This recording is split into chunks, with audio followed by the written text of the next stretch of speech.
ओम कृष्णाय वासुदेवाय हरये परमात्मने प्रणतः क्लेशनाशाय गोविंदाय नमो नमः।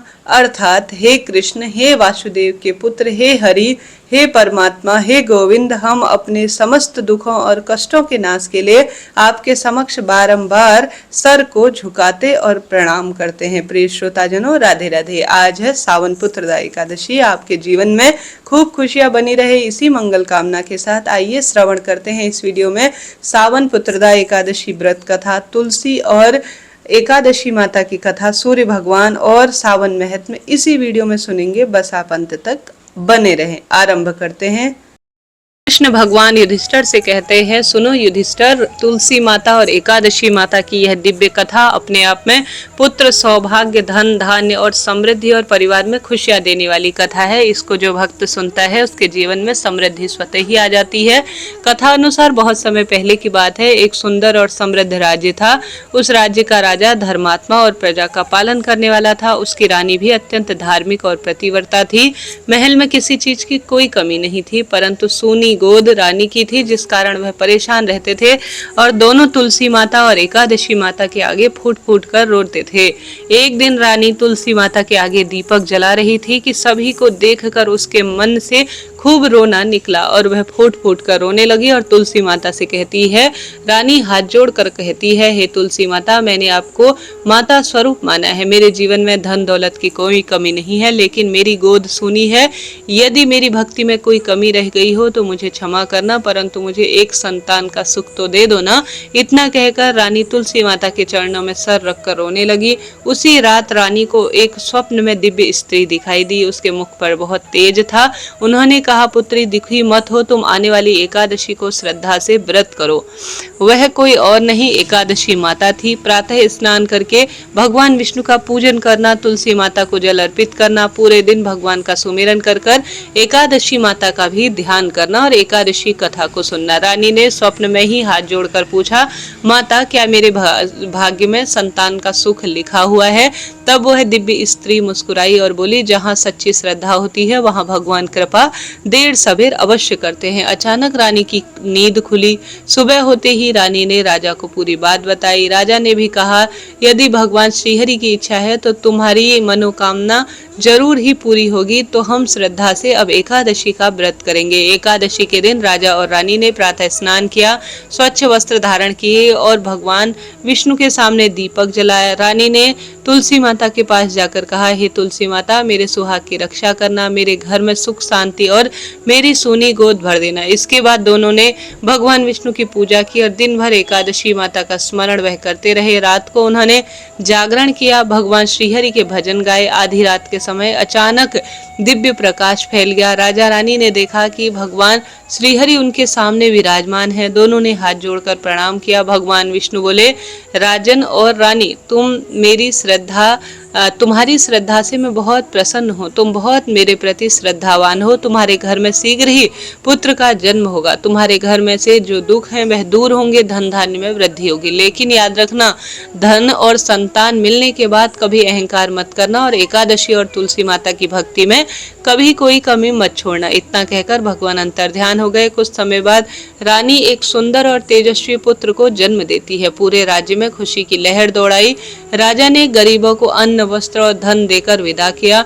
महल में उत्सव मनाया गया। रानी ने सबसे पहले अपने पुत्र को तुलसी माता के चरणों में ले जाकर प्रणाम कराया। उसी दिन रानी की आंखों में आंसू खुशी के निकल आए। उन्होंने तुलसी माता से कहा, माता, आपने मेरी गोद भर दी है। मैं जीवन भर आपकी सेवा और श्रीहरि की भक्ति करूंगी। समय बीतता गया। राजकुमार बड़ा होकर धर्मात्मा और पराक्रमी बना। राज्य में धन धान्य की वृद्धि हुई और राजा का परिवार सुखी रहने लगा। लेकिन राजा ने कभी यह नहीं भुलाया कि हमें रोज नित्य नियम से भगवान विष्णु, एकादशी माता और तुलसी माता की पूजा करनी है। वह कभी नहीं भूले और सदा सर्वदा यह गुणगान करते रहे कि एकादशी व्रत करने से, तुलसी माता और श्री नारायण की पूजा करने से गृहस्थ जीवन में सब कुछ प्राप्त हो जाता है और मृत्यु पश्चात वैकुंठ का वासा मिलता है। इस बात को वह घर घर जाकर राम कथा रूप में, विष्णु कथा रूप में, तुलसी कथा रूप में बतलाने लगे। कथा अनुसार जो श्रद्धा से स्त्री पुरुष अपने मन से एकादशी व्रत की कथा पढ़ते सुनते सुनाते हैं, भगवान विष्णु का स्मरण करते हैं, तुलसी माता की पूजा करते हैं, उनके जीवन में कभी किसी चीज की कोई कमी नहीं रहती है। संतान की इच्छा रखने वाले दंपति संतान सुख कामना से, विवाहित स्त्रियां अखंड सौभाग्य की कामना से और परिवार के लोग धन धान्य और सुख समृद्धि की कामना से इस कथा को श्रद्धा पूर्वक सुनते हैं। अंत में सभी हाथ जोड़कर बोले एकादशी माता की जय, तुलसी माता की जय, श्री हरि विष्णु भगवान की जय हो, सर्व देवी देवताओं की जय। कथा अनुसार एक बार युधिष्ठिर भगवान ने श्री कृष्ण जी से कहा, हे केशव, श्रावण मास के शुक्ल पक्ष की एकादशी का क्या नाम है और इसका क्या महत्व है, कृपा कर आप हमसे कहिए। तब भगवान श्री कृष्ण जी ने कहा कि हे राजन, आप ध्यान पूर्वक इस कथा को सुने। द्वापर युग में राजा महिजीत महिष्मती नगरी में राज्य करते थे, परंतु पुत्र न होने के कारण वह अत्यंत ही दुखी रहा करते थे और पुत्र प्राप्ति के लिए अनेक प्रकार के प्रयत्नों को भी करते थे। अनेक प्रकार की चेष्टा करने पर भी उनको आनंद देने वाला पुत्र रत्न प्राप्त नहीं हुआ। तो राजा ने अपनी वृद्ध अवस्था को देखकर एक दिन अपनी सभा में अत्यंत ही चिंतित होकर प्रजागणों को संबोधित करते हुए कहा कि हे प्रजागणों, मैंने इस जन्म में जहाँ तक मुझे ध्यान आता है कभी कोई भी पाप कर्म नहीं किया और नहीं प्रजा का कोई अत्याचार किया। पूर्ण धन जो आप लाते हैं उसे आपकी इच्छा अनुसार ही मैं अर्थ कोष में सिंचित करता हूँ। न किसी की धरोहर का हरण किया है, बल्कि अपनी प्रजा का पालन पुत्र के समान किया है। धर्म कार्य में मैंने सदा सर्वदा अग्रसर में रहा हूँ और अपने वंश वृद्धि की मैं कामना करता हूँ, परंतु अत्यंत दुष्ट कार्य करने वालों को ही मैं दंडित करता हूँ और किसी व्यक्ति को मैंने किसी भी तरह से कोई गलत व्यवहार आज तक नहीं किया, परंतु न जाने किस कारण से मुझे एक पुत्र की प्राप्ति नहीं हुई है। इस पर आप लोग ध्यान पूर्वक विचार कीजिए। इस प्रकार राजा के श्रेष्ठ वचनों को सुनकर प्रजाजन और पुरोहित आपस में सर्वसम्मति से कहने लगे कि इन राजा का कल्याण करना आवश्यक है। राजा के कल्याण के निमित्त सभी लोग वन में चले गए और मुनियों के आश्रमों को ढूंढते हुए इधर उधर वन में भ्रमण करने लगे। उसी नगर में उन्होंने अत्यंत ही घोर तपस्या करते हुए निराहार और इंद्रजीत सबसे सुंदर महात्मा लोमश ऋषि के दर्शन किए, जो कि सर्वधर्म और सर्वशास्त्र रूप में हम सभी के सामने थे और कल्प के अंत में वह ही लोमश रूप में प्राप्त होते थे। इस कारण ही उनका नाम लोमश पड़ा। इस प्रकार उन त्रिकालदर्शी महात्मा लोमश को देखकर सभी लोग अत्यंत ही हर्षित होकर निकट जाकर यथोचित रूप में उन्हें प्रणाम करके उनके पास स्थित हो गए। लोमश मुनि ने सब लोगों को यह देखकर आश्चर्यचकित होकर प्रश्न किया कि तुम लोग यहाँ कैसे आ गए और किस कारण से आए हो और यहाँ पर क्यों उपस्थित हुए हो। तब सभी लोगों ने कहा कि हे मुनिगण, हे महाराज, हम सब लोग अपने कष्ट की निवृत्ति के लिए आपके शुभ स्थान पर आए हैं। यह कष्ट हमारा इस प्रकार से है, आप ध्यान से सुनिए कि हमारे राजा महिजीत नाम के हैं और वह अत्यंत धार्मिक है, परंतु वह पुत्रहीन है। इस दुख से उन्हें अत्यंत ही व्याकुलता देखकर हम आपकी शरणागति में आए हैं। कोई ऐसा कार्य कर्म बताइए जिससे कि हमारे राजा सुख पा सके। आपके दर्शन करने मात्र से सौभाग्य में वृद्धि होती है, अतः आप हम लोगों के ऊपर बस इतनी सी कृपा कर दीजिए, कोई ऐसा उपदेश दीजिए जिससे कि धर्मात्मा राजा के कार्य की सिद्धि हो जाए और उनका कल्याण हो। प्रजाजनों की इस प्रकार की बातें सुनकर क्षण भर में ही ध्यान मग्न होकर राजा के पूर्व जन्मों के वृतांत को समझकर लोमश मुनि ने कहा, राजा पूर्व जन्म में अत्यंत ही घोर पापी और महादरिद्र जाति का वैश्य था। अपने व्यवसाय हेतु इस नगर से उस नगर तक उसने हर प्रकार से भ्रमण किया था। एक समय की बात है, ज्येष्ठ माह के शुक्ल पक्ष की एकादशी को मध्याह्न के समय में अत्यंत व्याकुल होकर जल के लिए कोई उत्तम स्थान वह ढूंढने लगा। संयोगवश उसको एक अत्यंत उत्तम और स्वच्छ जलाशय दिखा दिया। उसको देखते ही जल पीने की इच्छा से वह समीप गया। उसी समय वहां पर जो कुछ हुआ वह ध्यान से सुनो। वहां पर एक ब्याई हुई गौ अपने साथ बछड़े को लाई हुई थी। उसी जलाशय के पास आकर जल को पीने लगी। उस समय इस बनिए ने उस जल को पीती हुई गौ माता को हटाकर स्वयं जल का पान किया था। इसी पाप के कारण वह आज निसंतान है। उस गौ माता का ही इसे श्राप लगा हुआ है, परंतु पूर्व जन्म के कुछ पुण्य से यह आज प्रतापी राजा हुआ और इसकी सद्बुद्धि हुई है। मुनि की ऐसी बातों को सुनकर प्रजाजन और पुरोहित ने कहा कि महाराज, हम लोगों ने पुराणों के द्वारा इस प्रकार सुना है कि पुण्य कार्य करने से पाप नष्ट हो जाते हैं, सो आप कृपा कर कर इस प्रकार के पुण्य का उपदेश कहिए जिसको करने से सभी पाप नष्ट हो जाए और राजा महिजीत को पुत्र की प्राप्ति हो। तब लोमश ऋषि ने कहा कि हे मनुष्यों, श्रावण माह के शुक्ल पक्ष की पुत्रदा नामक एकादशी का व्रत तुम लोग करो और इसका नियम पूर्वक पूजन कर कर रात्रि भाग जागरण करो और उसका फल अपने राजा को तुरंत प्रदान कर दो। संकल्प के तहत उस राजा को पुत्र की प्राप्ति अवश्य होगी। इस प्रकार लोमश ऋषि द्वारा बताए गए व्रत विधान और फल को सुनकर सब लोगों के अपार के आनंद की प्राप्ति हुई और सब लोग अपने घर की ओर लौट गए। जब श्रावण मास आया तब सब लोगों ने लोमश ऋषि के आज्ञा अनुसार राजा सहित भक्ति और विश्वास से विधान पूर्वक एकादशी व्रत किया और दूसरे दिन अपना जो फल था पूजा का वह राजा को प्रदान कर दिया। उस फल के प्रभाव से राजा की रानी ने गर्भ धारण किया और एक सुंदर और श्रेष्ठ पुत्र को जन्म दिया। इस प्रकार यह पुण्य और सबसे पावन पवित्र पुत्रदा एकादशी है। इसलिए इस लोक और उस लोक में आनंद प्राप्ति के लिए पुत्रदा नामक एकादशी का व्रत अवश्य ही करना चाहिए। इस एकादशी का महत्व पढ़ने और सुनने से घोर पापों से मुक्ति होती है। तो प्रेम से बोलिए एकादशी मात की जय, विष्णु भगवान की जय हो। रविवार व्रत की पौराणिक कथा अनुसार प्राचीन काल में एक बुढ़िया रहती थी। वह नियमित रूप से रविवार का व्रत करती। रविवार के दिन सूर्योदय से पहले उठकर बुढ़िया स्नान इत्यादि से निवृत्त होकर आंगन को गोबर से लीपकर स्वच्छ करती। सूर्य भगवान की पूजा उपासना करते हुए रविवार व्रत कथा सुनकर सूर्य भगवान को भोग लगाकर दिन में एक समय भोजन करती। सूर्य भगवान की अनुकंपा से बुढ़िया को किसी प्रकार की चिंता व कष्ट नहीं था। धीरे धीरे उसका घर धन धान्य से भर गया था। उस बुढ़िया को सुखी होते देख उसकी पड़ोसन उससे जलने लगी। बुढ़िया के कोई गाय नहीं पाल रही थी क्योंकि वह वृद्ध स्वरूप में थी, अतः वह अपनी पड़ोसन के आंगन में से बधी हुई गाय का थोड़ा गोबर लाती थी। पड़ोसन ने कुछ सोचकर अपनी गाय को घर के भीतर बांध लिया। रविवार को गोबर न मिलने से बुढ़िया ने अपना आंगन नहीं लीपा। आंगन न लीप पाने के कारण उस बुढ़िया ने सूर्य भगवान को भोग भी नहीं लगाया और उस दिन स्वयं भी भोजन नहीं किया। सूर्यास्त होने पर बुढ़िया भूखी प्यासी सो गई। प्रातःकाल सूर्योदय से पहले उस बुढ़िया की आंख खुली तो वह अपने आंगन में एक सुंदर गाय और बछड़े को देखकर हैरान हो गई। गाय को आंगन में बांधकर उसे जल्दी से चारा खिलाया। पड़ोसन ने उस बुढ़िया के आंगन में बंधी हुई सुंदर गाय और बछड़े को देखा तो वह और जलन करने लगी। तभी गाय ने सोने का गोबर किया। गोबर को देख के ही पड़ोसन की आंख फटी की फटी रह गई।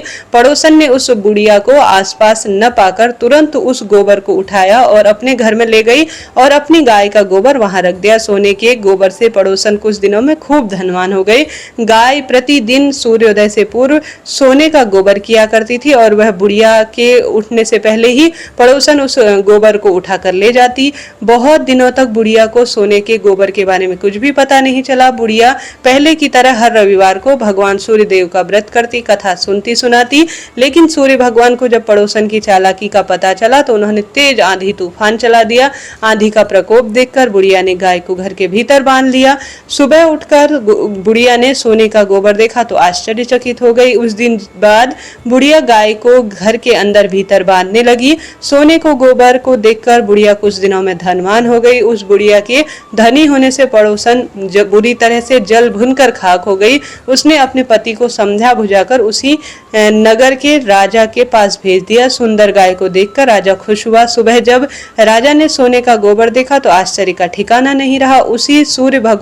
उधर सूर्य भगवान को भूखी प्यासी बुढ़िया को देखकर बहुत करुणा आ गई। उसी रात सूर्य भगवान ने राजा को स्वप्न में कहा, हे राजन, बुढ़िया को ये गाय और बछड़ा तुरंत लौटा दे, नहीं तो तुम विपत्ति में पड़ जाओगे, तुम्हारा महल में नष्ट कर दूंगा। सूर्य भगवान के स्वप्न में बुरी तरह से भयभीत दर्शन देकर राजा ने प्रातः उठकर ही डर के मारे गाय और बछड़ा बुढ़िया को लौटा दिए।